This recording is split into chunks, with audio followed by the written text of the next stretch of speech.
All right, welcome back to D3 Glory Days, coming off the Chicago Marathon weekend. We are now joined by Olympic trials qualifier for the first time, UChicago grad Anna Kenig-Ziesler. Anna, Anna KZ. Welcome to D3 Glory Days. Yeah, thanks for having me. So you're fresh off Chicago, coming off the official Olympic trials qualifier. You mentioned you're from Chicago before we got started. What was it like running, I'm assuming, the Chicago Marathon for the first time and getting your qualifier here in your home city? Yeah, so it's my third Chicago Marathon. Third, my So research department is now fired. You've run that many marathons already since college?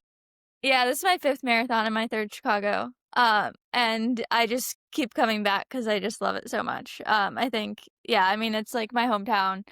It's like the one day a year when you get to run the streets with like everything shut down for the marathon, like the city shows out. I think it's the best marathon in the world. So yeah, pretty special to do it in Chicago. So I'm aware of two of your marathons, but can you give us like the rundown of your progression through the five so far, so we're all on the same page? Yeah, do you want all the times? Yeah, and where it Okay. happened, and Yeah, how you so- felt, and what you had for breakfast. No, I'm just kidding. Yeah, so Chicago was my first marathon. I entered before I even had started running, and ended up deferring a year because I ran cross country and track that year. So I got in from the lottery in Chicago. While you're in college? Yeah, so I entered like fall of 2022 to run in 2023. Okay. Or fall of 2021 to run in 2022, and then I ended up deferring and ran in 2023. And I think I ran 2:43:53, but a lot of things went wrong. It was my first one. I definitely didn't know what I was doing. And then I ran Grandma's that spring. So I think it must have been like spring of 2024 I ran Grandma's, and I think I ran like 2:41:30 something. And then I went back to Chicago in 2024 and ran like 2:39:35, I think. And then ran Eugene in the spring and ran 2:36:53, and then came back to Chicago this weekend. That's such a neat progression. Just like a couple minutes every time, Yeah. What's been working for you to get, little chunks at a time there? Have you changed things up or just kind of consistently running more miles or just consistently running?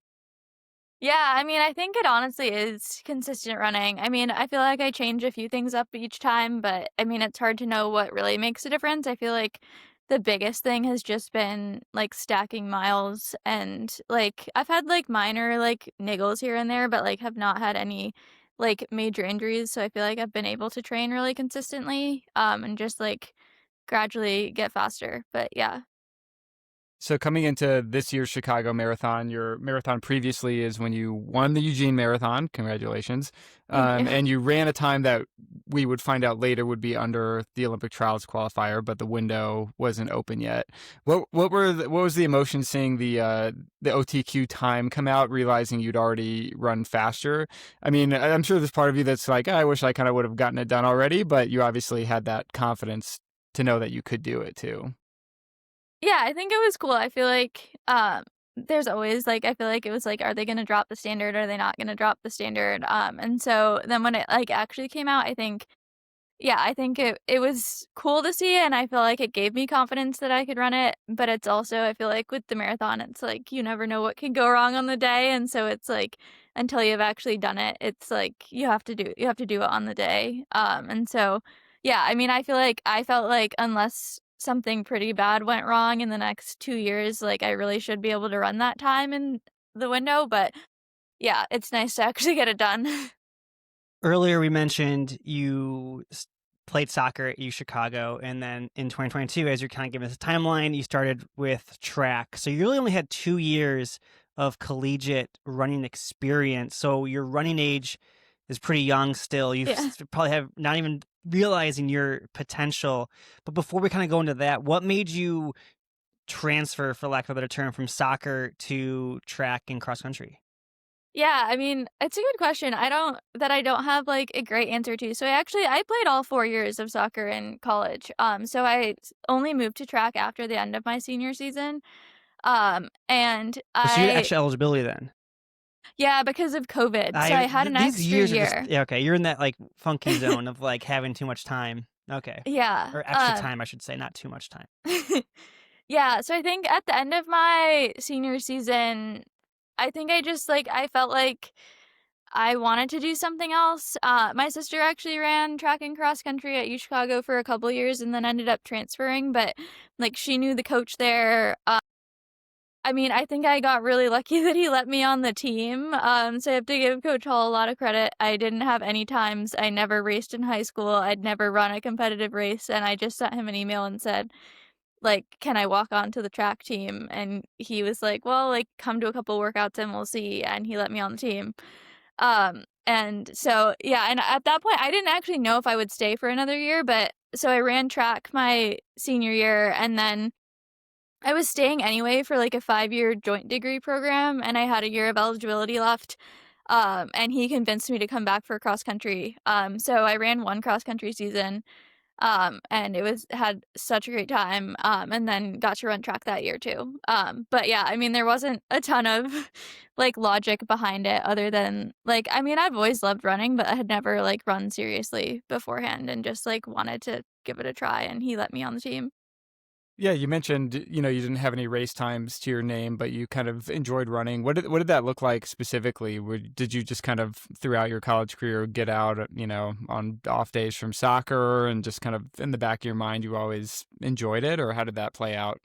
Yeah, I think that's pretty accurate. I mean, I had like jumped into a couple of like road half marathons in the off season just for fun, but like had never trained. I mean, I was running them at like probably 8-minute pace. Like it wasn't serious, and had always enjoyed it. Like, I mean, my sister ran cross country and track in high school, so I'd like kind of had some familiarity with it and saw her run in college, but had never really done much of it. And I was like not someone who naturally had much speed, so it was always in soccer, it was like you really shouldn't be running long distances because it will only be detrimental. And so I feel like I almost had to like make myself not run that much while I was playing soccer. But yeah, I mean, I always kind of like dabbled on the side, but never did a ton. Yeah. So hearing that and knowing that you applied for the Chicago Marathon and got in on the lottery, why do you think like, I like running, let's go do a marathon? Yeah, I think that's just my personality. Like, I feel like I knew that, like, after my college career was done, I was gonna need something competitive to do because I just, like, I love competing and I love, like, any athletic thing that's hard, I feel like is what I gravitate towards. And so it felt like I wanted to do a marathon and I wanted to, like, see what I could do. I didn't have any, like, time goals or expectations when I entered, but yeah. So you mentioned you had some familiarity with distance running through your sister. It sounds like who ran at UChicago. What were some of the things that kind of surprised you when you first kind of went out with the team and started realizing what like structured training looked like? Is there anything that kind of caught you off guard? Question. I think that I was pretty resistant, and Coach Hall would tell you this, to like racing off distances. Um, like I wanted to run the 5K every weekend, and he was like, "You can't do that," and like he would have to make me run the mile, and I just like I didn't want to. And so I feel like, and over time have like really come to appreciate like how important it is to be able to run like shorter distances to be able to run the longer distances, and have realized how beneficial it is. So I feel like that has been the biggest thing is like you can't actually like you're not going to go out and run a marathon every day and then run a good race. And so it's like the kind of like structure behind it and being a lot more like thoughtful and intentional about like how you structure training and realizing that like it's not race day every day. So, yeah. Before we get into, your college career and stuff, I want to learn more about race day. So you're in the athlete, or what's the development program you were in? American Development? Yeah, American They Development. called it like the high performance program this Oh, year. okay, they but changed it's the the name. same thing. They Yeah. switched it up. So Yeah. that makes it so much easier on race day. You're not in the masses where Yeah. Noah would never find himself in the masses, wouldn't even do that. So it makes it so much easier. But what's it like, because you're kind of close to the pros. You see some of the semi-pros around, and then you get to line up behind them. So kind of take us through like the morning of before the race kicks off. Like, were you nervous being in that corral? Or was that your second time in that corral? That was my second time in Okay. that corral, but they changed it a little bit because I think like last year we started at the same time as the pros, and this year there was a 2-minute delay. So like the pros started at 7:30, we started at 7:32, and then wave 1 started at 7:35. So I feel like there was a little bit of like apprehension because like a few minutes into the race, like all the floods of like men running way faster than us in wave 1 just kind of like came from behind, and like we got swarmed a little bit, which was fine, but definitely was a surprise. I think it was just something different from last year. It was actually really fun because Kai Kurtenbach, who went to UChicago but we didn't overlap, was also in the high performance program, and like we met right before the race, but like I know a lot of people who know her, and we probably ran like the first 15 miles together, and That's so awesome. kind of like a cool UChicago crossover, and so I feel like that helped of like kind of like having some familiarity with somebody in the corral. But yeah, I mean, I feel like race day is always full of nerves before the race goes off. Is this a cat or a dog behind you? I didn't get It's a a good look. dog. Okay, we have a Oh, cat-sized yeah. dog. And what's this dog's name? Her name's Rosie. She's actually my parents' dog, but Hello, yeah. Rosie. It's a pleasure to have you on the show. Yeah. Plop down. What is she on? She's just sitting on the back of the couch. Nice. Oh, like on the Yeah. top of the couch? Yeah. That's awesome. Fantastic. D3 Glory Days approved. So it kind of strikes me with all your marathons and like kind of a tight bunch time-wise. Yeah. You've never really had like you mentioned in your first one some stuff went wrong, but you've like on paper never had a really bad marathon. So the consistency is really impressive. Knock But on I some guess wood, jeez. But I guess my question is, what about this time was different that kind of gave you that confidence to continue to push the envelope even a little further? Yeah, I mean, I actually I think my training indicated that I could run quite a bit faster, I think. So actually I didn't think I had a particularly good race. I think like talking to my coach beforehand, like we thought I was ready to run like 2:33 on a perfect day.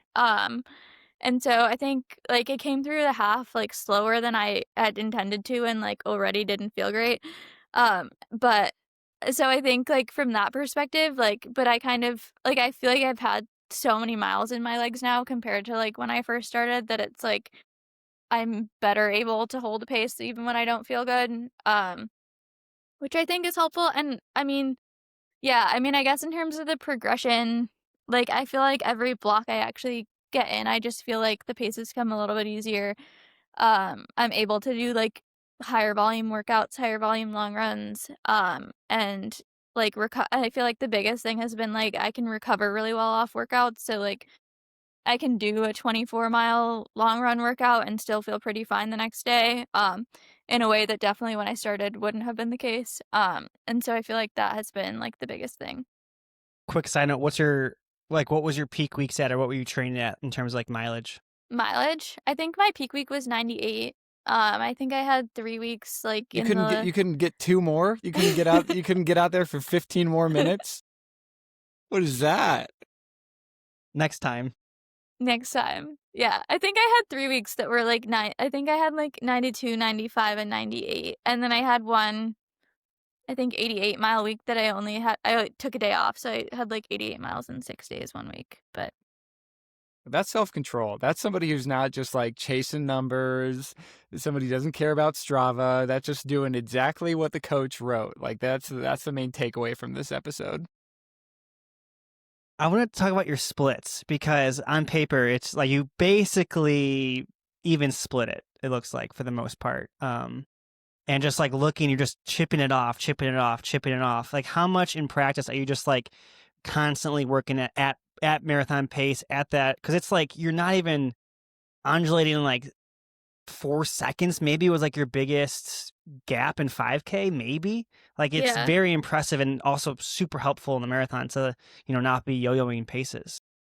Yeah, well, it's interesting because the GPS in Chicago is always like wildly off. Like I Yeah. think my watch said my first 2 miles were like 5:22 pace, which was obviously not correct. And so I think it was like I really did have to go off feel for a lot of it. Because even in the second half, 1 mile would say it was 6:05, and then the next one would be 5:45, and so, like, my watch really was just not that reliable.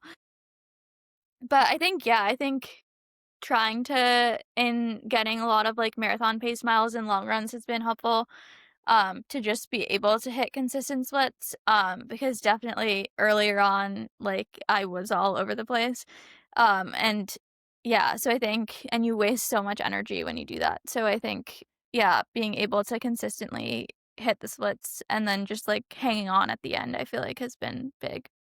You got to do the manual watch split at the mile markers. Well, that's what I was doing, but I would like, it would still then, Oh, like, it wasn't accurate. so it's a course measurement issue, is what we're talking about here. Maybe. At least I Hmm. think there were at least 2 mile markers that I was pretty confident were just not right. Stu, this could be a scandal that we could like blow Uncover. the lid, like Yeah. especially with an American record in the marathon. Like we could really Break do this some thing damage wide here. open. Yeah, we could, this could be our moment. Do you remember your time for your very first 10K you did on the track? Yeah, it was 37:30. Nice. So that's 6:02 pace. Your last mile of the marathon was 6:03. That's pretty sweet. Like, think of it that way. Like, your first ever 10K is now like just a tad faster than your last mile of a marathon. Like, can you speak to, and in such a short amount of time too, like your progression of just like, one, how do you handle that, like mentally, like, oh my gosh, I'm doing so much, and then two, like, can you just speak to the consistency that you've maybe done the past 3 years? Yeah, I mean, I think in terms of consistency, like, I think a lot of it is just, like, I love running and, I don't dread the mileage, like, I love running higher mileage, I love, like, the big mileage weeks of a marathon build, and so I feel like that really helps, so I feel like I've been consistently running, like, significantly higher mileage than I ever did in college for the last, I guess, 3 years or 2 years, which I feel like has been really helpful, and I also think, like, when I ran the first 10K that I ran, like, I don't think I was really ready to run a 10K, like, I'd only been running for, like, I don't know, 3 months or something, and, like, I mean, I wanted to run it and I, like, had a great time, but, like, I definitely think I, like, came off of it knowing that, like, with more training, I could run a lot faster, um, but, I mean, I don't know, I think a lot of it is just, like and maybe it's, like, a little bit psychotic, but, like, like, it doesn't I'm, like, not scared of dying in races, and so, like, I feel like, I think in the marathon especially, like, people get so caught up in, like, how far it is and, like, what's if they go out too fast, like, what's gonna happen at mile 20 and, like, that kinda thing, and, like, obviously, you can always blow up, but, like, I'm never going into a race, like, worried that I won't be able to hold the pace because I like and sometimes I can't, but, like, I don't like, that's not something that, like, scares me, I guess. I feel like whenever somebody qualifies something as like maybe a little bit psychotic, it definitely means it's like a lot psychotic. I mean, it's a great mentality to live by, like not No, going no, into it scared. I'm here for it. I'm here for it. But my question, you know, this is obviously working out well for you, but is there any piece of you that kind of sees where you are now and wishes that you would have gotten into running a little bit earlier? Or like, how good of a soccer player were you, I guess is another way to answer that question. He's a pretty mediocre soccer player. Uh, so, Yeah. I mean, yeah, and I feel like people ask me that a lot, of, like, d do I wish that I had started running earlier? Do I wish I'd found it earlier? And I don't know, I think it's hard to answer because I think, like, there's obviously part of me that's like, what if I'd started earlier and, like, what could I have done in college? But like, I also think, like, I don't have any regrets about playing soccer, and, like, I had a great experience playing soccer. I loved growing up playing soccer. Um, and I think a lot of the people who I, like, train with now who, like, started running earlier, like, I feel like oftentimes, like, there ends up being, like, a lot of sort of, like, emotional baggage around running because there were so many, like, expectations and I've got it, that like for sure.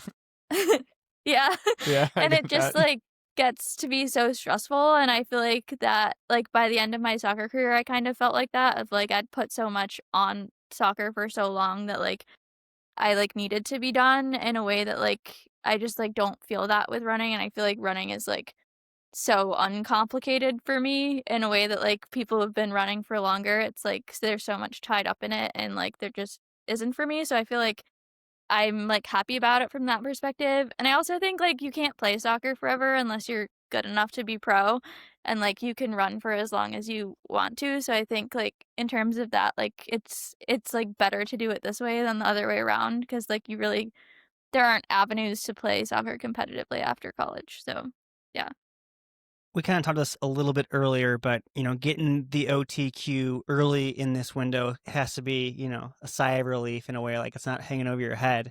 But if you've taken off, 8 minutes in the past 2 years, do you get excited about what you can do and where you can be, in 2028? When is it? Like in March, I want to say? Yeah, I mean, I think definitely I feel like I still have a lot of untapped potential, and I feel like I still feel like I'm trending up pretty significantly. And I still feel like there's so much. I mean, even in this race that like I would have wanted to go differently. I still like have not figured out fueling whatsoever in the marathon. So I think, yeah, I mean, I still feel like there's a lot of time that can be shaved like without even getting to the point where you're like scraping for seconds. So yeah, I mean, I'm excited to have 2 years to still um like try to chip away as much time as I can. Another thing I'm kind of thinking about right now is that your last two marathons have been pretty drastically different experiences. Winning Eugene, you can maybe tell us a little bit more how that played out, but you're competing for the win, right? And then Chicago Yeah. is obviously a much bigger stage, much bigger field, and you're really just kind of running for yourself and running for time, not to finish on the podium yet necessarily. So can you like kind of break down the experience of running two races in two different ways like that? Yeah, definitely. I mean, I think Eugene I had a great experience in Eugene, but it's a very different course. It's a very different like setup. My first half Um marathon oh really? Was Eugene half. Yeah, I threw up at mile 8. It was horrible. I tried a gel for the first time Oh at god. mile 8 of that. Like I'd never taken a gel before, and I was like, you know what? Let me just try one. That's never the right plan. You're not supposed to. You're not supposed to do that. Anyway, sorry. Go ahead. But yeah, I mean, I think Eugene was awesome. I think I ran from mile 4 to the finish pretty much alone in Eugene. And so like I felt like if I had company, I could have run faster there.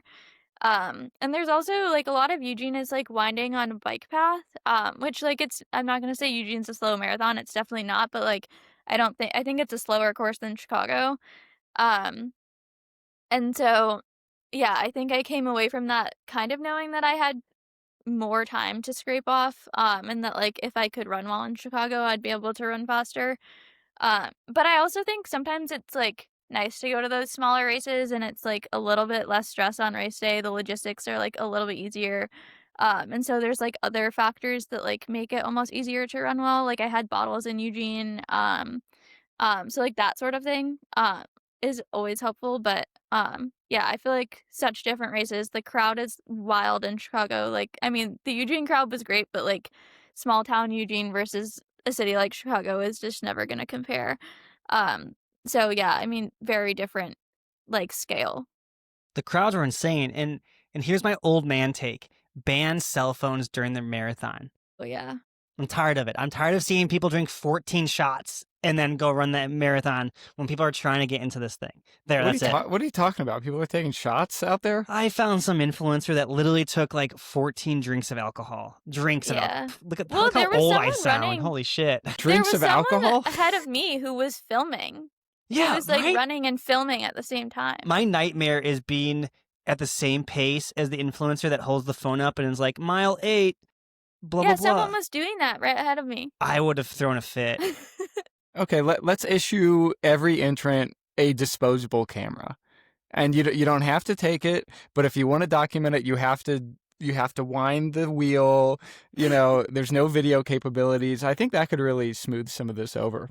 That could be our own race. We shouldn't do it other race. We should make our own race. The three of us, the Maybe- race directors, and that's the rules. No cell phones, only disposable cameras. Maybe like a Kodak sponsorship. It Ooh. could happen here. We might have to bleep Yeah. this out so that way no one can take this idea. And also those cameras can't handle like photography in motion, so you'd have to stop, and nobody will Yeah. stop. So I think this is just a great solution to this problem, guys. Speaking of crowds though, what was your favorite section of the course in Chicago? I was up mile 8 and then I got back down to like Chinatown area. What was your favorite? Okay. Yeah, I will say I have a horrible habit of blacking out all the people. So like I think my mom was at like 4 spots and I never saw her. Oh no. But I think going into Chinatown is always my favorite part of the course. Yeah. I feel like I can always remember looking up the road and just seeing like the dragon Yeah. Yeah, kind I'm of on still the there. side of the road. Yeah. Yeah, that was always fun. So I'm curious about how running fits into your life now. Like, kind of tell us about the structure of your day. This would maybe be a good opportunity to tell us what you do. I tried to look it up, but you've got one of those jobs that I just don't understand. And so this is a great opportunity for us to learn more about you. Yeah, for sure. I can speak to it a little bit. I think I'm like a little bit trying to figure my life out at the moment, so I don't know if I have great details, but So are we. So this is um great. You can feel at home here. um so I went to school for environmental policy. And then I was going to get my PhD in policy at University of Washington and then ended up deciding to leave after a year. And so right now I'm working part-time for a place that does like policy work for federal agencies basically. It's like a contractor, mostly contracting with the EPA. So that's what I'm doing right now. And then trying to figure out what I want to do more long term, but like working in environmental policy, which is an interesting time to be in environmental I was policy. gonna But say it must be a That little was my tough that right was my now. question too. I was like, we can edit this if we need to, but like, what are we? I mean, are you having yeah, like career anxiety just with the yeah, situation? yeah. I mean, I think it's hard because it's like I feel like environmental policy is so needed and it's also so not wanted. And so it's like trying to find spaces where there's still funding for it and where people still value it. And like I maybe it's delusionally optimistic, but, like, I like to believe that there's still a space for environmental policy to matter, and hoping that, like, there's going to be a world in which that still exists, but also knowing that, like, I think a lot of people are pretty concerned about what the future will look like, but yeah. That's a great answer, and yeah, I think we agree. So in terms of your running, I mean, you mentioned Yeah. it's part-time work now, so it's you probably have, a little flexibility of schedule, but yeah, Yeah. kind of how have you been managing that schedule? Are you training with people? What's your interaction with your coach like, Yeah. etc.? Yeah, I will say, like, last year when I was in the PhD program, I was working, like, 90 hours a week, and it was a nightmare trying to train at the same time. So Now, it's how been many hours are in a week? No one has ever been able to answer that question for me, but it can't be much more than 90. 24 times 24 7. times 7, yeah. Oh, okay. So you guys know the equation to figure it It's out. 100 148. yeah. No, No, 148. 188. 108. So you're Yeah, spending. 100. Yeah. Darn So it. I So did that you're out. working. You were working like half of your available hours. Yeah. All right, that seems crazy to me. Yeah. So but I feel like now I've had like for the past couple months I've had a lot more flexibility. But I've mostly been training. I did most of this training block alone. And then I have a coach who is like coaching me remotely. So I've been being coached by Caitlin Goodman, who like her has a coaching company called Running Joyfully. But she's like a 4-time Olympic trials qualifier, like was a great runner herself. And it's been like great working with her. But I've done pretty much all of my training alone for the past like 3 or 4 months. How is that adjusting to training alone? Because it sounded like you had a group in Seattle. I was running with Club Northwest in Seattle, which is like a huge running club. Um, which is I think there's good things and bad things. I think it's always nice to have people to work out with. But it's also I think you can do things in like a bit more of a personalized way when you're training by yourself, which is good sometimes. I think I'm lucky that I'm really good at training alone and I'm really good at doing workouts alone. So I feel like as much as sometimes it definitely would be easier to like have people to run workouts with, like I feel like it hasn't been like a big issue for me. My take is working out alone is a performance enhancer because then when you go into races, you get the boost from other Yeah. people and not Yeah. the other way around. Mhm. But Noah can maybe But what if you were to get that boost at a workout 3 times a week, so you showed up to the race It- just so much fitter? maybe not, or you push yourself. You find a way to push yourself even more by yourself because it's only you versus you. Yeah, that's one way to spin it, and I think if you need to spin it that way, that's totally okay. Okay, top Chicago running destinations, and then Stu Ooh. will tell you if you're right or wrong. I mean, in the city, like, I could run on the lakefront all day, every day. Um, if you're looking outside the city, I mean, I would say Waterfall Glen is the best place to go. Confirmed. Confirmed. Yeah. Confirmed. It's so nice, but it's so unfortunately it takes so long, especially from the city. I guess you're in like Yeah. Oak Park, but like it takes a bit to get out there. Mhm. And you couldn't really Yeah. like do a workout there, from what I remember. Isn't the footing like a little, just like, Yeah. I mean, it's just not like a flat path, right? It's It's not like kind of flat, sketchy. Yeah. yeah. Yeah, it's like gravel and some rolling hills for sure. But Or you just if go you and just want, like, rip and see what you can do and then figure out how fast you are that way. yeah. I mean, I feel like we would always do in college, like, long runs. We would go to Waterfall Glen, and we would run faster than we were supposed to. But, I mean, I think it's a good, like, easy to moderate long run location. Yeah, and I mean, I live by Bussy Woods, and that's just a Okay. 7 mile Yeah. blacktop surface, which is fine, but it's not soft surface. And then Yeah. I'll add one more to the mix if you ever want to go. Des Plaines River Trail. Okay. It's crushed limestone. It's kind of like waterfall, but it's just flat, and you go basically take it as far north of it's like Wisconsin, I want to say. Really? Okay, Okay. Cool. put you on that. Yeah, that's pretty solid. Yeah. I live close to it, but I don't really go to it, so maybe I should go to it. All right, so you've run 5 marathons. We're getting faster every time. We got the OTQ taken care of. What are our racing plans going forward from here? You obviously have plenty of time until the Olympic trials. Are we going to stay at the marathon, just see how far we can go? Are we going to mix it up a little bit? What are you excited about right now? Yeah, I think some of both. I definitely like, I love marathon training, and so I feel like I don't want to go away from the marathon. I just think I love the, like, style of training, but I also definitely think I have a lot of PRs in me at the shorter distances. Maybe I'll get back on the track at some point. I feel like I could PR by a lot in the 5K and the 10K still. So, I haven't made any concrete plans, but definitely more marathons and hopefully mixing it up with some shorter stuff too. I'm seeing some parallels with your college career and your marathon career. You jump in a track, you do fine, like you participate, you get to go to. I think like, we went to the conference meet, Yeah. have probably a good summer, and all of a sudden you're Mhm. 11th in the nation and you're an All American, like in your first Yeah. cross country season ever, or I guess in college at least. Can you speak to just like the learning curve not really being a curve and you just kind of went to the top like right away? Yeah, so I never had run cross country, so that was, like, my first cross country race ever, and I was, like, a grad student. Um, but, yeah, I mean, I think a lot of it was just I had a really good summer of training, and I mean, when I joined the track team, like, I think I went from running, like, 0 miles a week to 40 miles a week in, like, 3 weeks and, like, somehow didn't get injured, and, like, I was fine that year, but, like, definitely was, like, severely undertrained, so I think, like, having that summer was huge. We had such a great group. I'm sure probably every year everyone thinks it's a great group. But like I feel like that cross country season we had such a great group to train with. We had so much fun training together.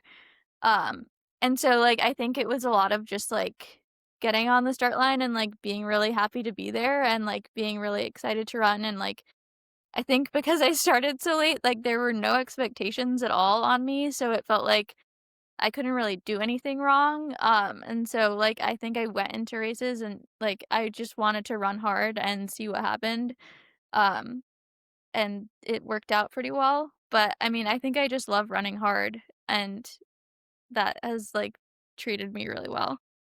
Do you think running is going to hold your interest for a little while, or are we going to check in a couple years and you're going to be like great at rec league softball or badminton or something? I think it will. I think yeah, like, I think before I started running, like, I was soccer obsessed growing up, and, like, I feel like that held my attention really well until I felt like I just, like, had nowhere else to go with it, and so I feel like until I get to a point where I feel like I can't improve anymore, I think running will definitely like hold my attention, and I feel like that will be a while. How excited are you to just kind of figure out where you can go with run? I think we kind of already talked about this, but I mean, looking at your times from TFRS and then looking at your marathon, it's like people are like, what the hell? How can she just jump into this sport and just be very good right away? But like, it has to be like, you have no idea where your ceiling is.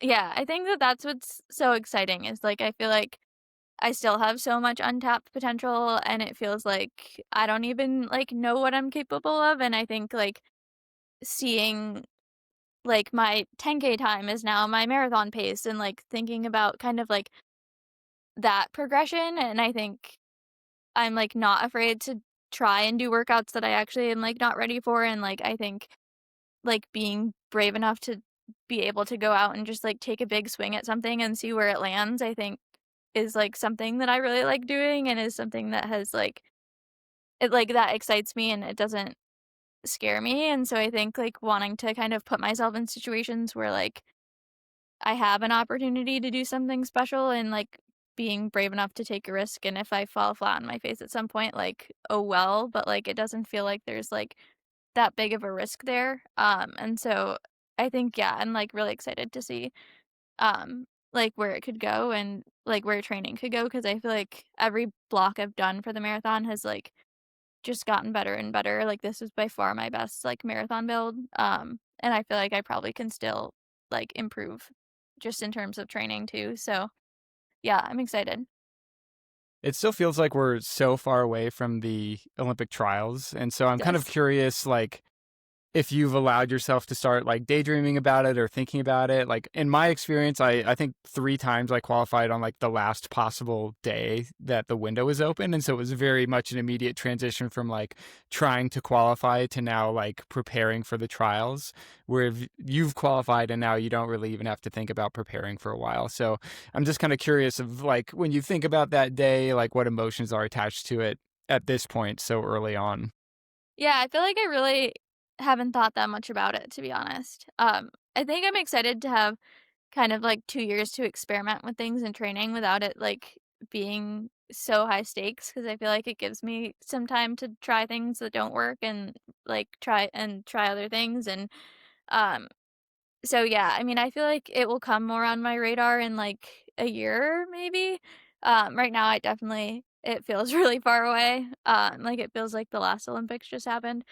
Um so yeah, I mean I think it's exciting to not be have to be stressed about it for the next 2 years, but I don't think, like, the actual race itself is, like, something that I'm gonna spend a lot of, like, mental energy thinking about yet.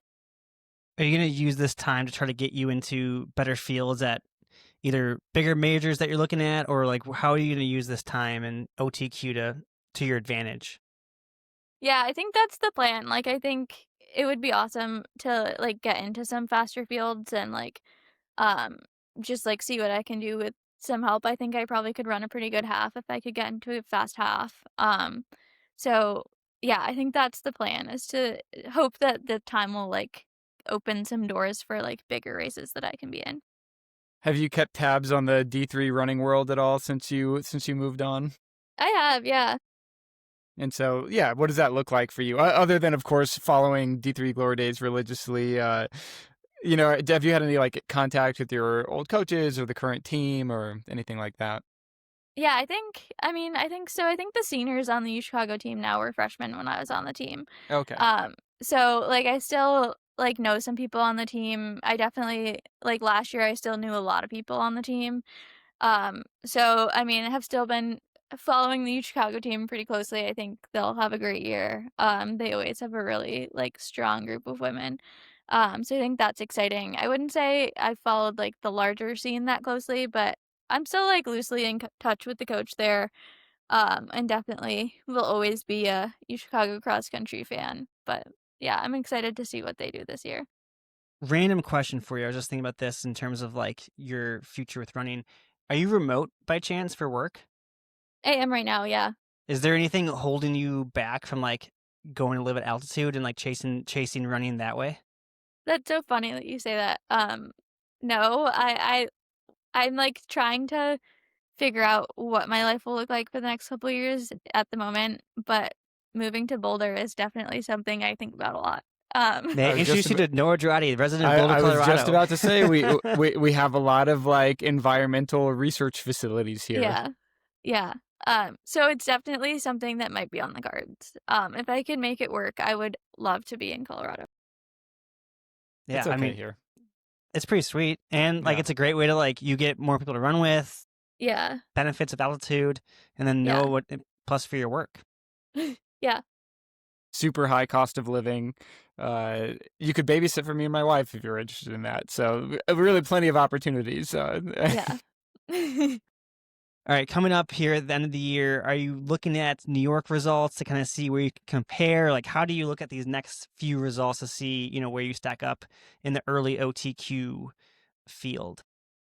Yeah, I mean, I feel like I'm always paying attention to other results. I mean, I feel like in the marathon especially, it's so hard to compare across courses and across days. I mean, you never know what the weather will be like. New York's obviously a way slower course than Chicago. So I don't know if I'm comparing exactly, but like it's always fun to see what other people are doing. I feel like especially like people who I like know or have followed at least somewhat. Like it's cool to see what other people are doing in training and kind of seeing like how that training is translating onto race day. I feel like I'm a little bit of like a running nerd in that way of like I want to know what other workouts people are doing and like what other things people are trying and what's working for other people. So I mean I'm always like following loosely. I feel like it feels early to be like really comparing what times people are running. Like I would like to think 2 years from now I'll be running a lot faster than I am now. So I don't know how much like weight I'm putting on that, but definitely I'm always like following the major races. Are you like very plugged into like the professional running scene? Like, do you follow that closely? I mean, at least somewhat closely, yeah. Just curious who like your favorite active marathoners are right now. Ooh, favorite active marathoners. Or like if you Uh, were on the same start line as somebody that you'd be like, oh, that's cool that I'm running with this person. okay. Well, she's recently retired, but I would have said Des Linden. Okay. I like all You got the to go to trail races to run with her now. yeah. Yeah. A Dakota Popane I feel like is I like that she takes big swings and isn't afraid to do that. So I feel like that or like I mean even like someone like a Sarah Hall who just has been at it for so long. I feel like the people who stick in it for so long are just like that's so inspiring and definitely like would love to still be running marathons in 15 years. So um yeah, I think just like the people who are like willing to put in the work for so long, it's awesome. All right, really random, but I clicked on your photos from your race results. I got to know about Yeah. these sunglasses. They're Oh, they're huge. yeah. Can we like share a screen here so I can Let me see if I so the can. people can see them? Yeah, Or I Yeah, can they're see them? gooders. Oh, they're gooders. I was like wondering. Former D3 share. Glory Days partner. Yeah. I bought them like the day before Eugene and I wore them in Eugene. Can you see them? Yeah, can we like zoom in on these? Look at these things. Wow. Those Yeah. are like total like face windshields. Blocking out the haters. I don't think that they're that large. I think my face is just too small for them. But yeah, I mean, I bought them before Eugene and then I wore them there and it went well. So then I was like, now I have to wear them again. I mean, whatever works, but- right? Yeah. So I've always been someone who raced in sunglasses, but those ones are particularly large. And then where's Yeah. that singlet from your coach? Is that her group? Yeah, so we have like it's not like a sponsorship, but like a partnership with Brooks. And she had them screen printed with her like logo on it. Cool. Well, Anna, thanks so much for taking the time to talk with us today. Congratulations on an OTQ. Very excited to see what you can accomplish here. I mean, literally the sky's the limit, and we can't wait to see what's next for you. Yeah, thank you so much for having me on. It's been fun.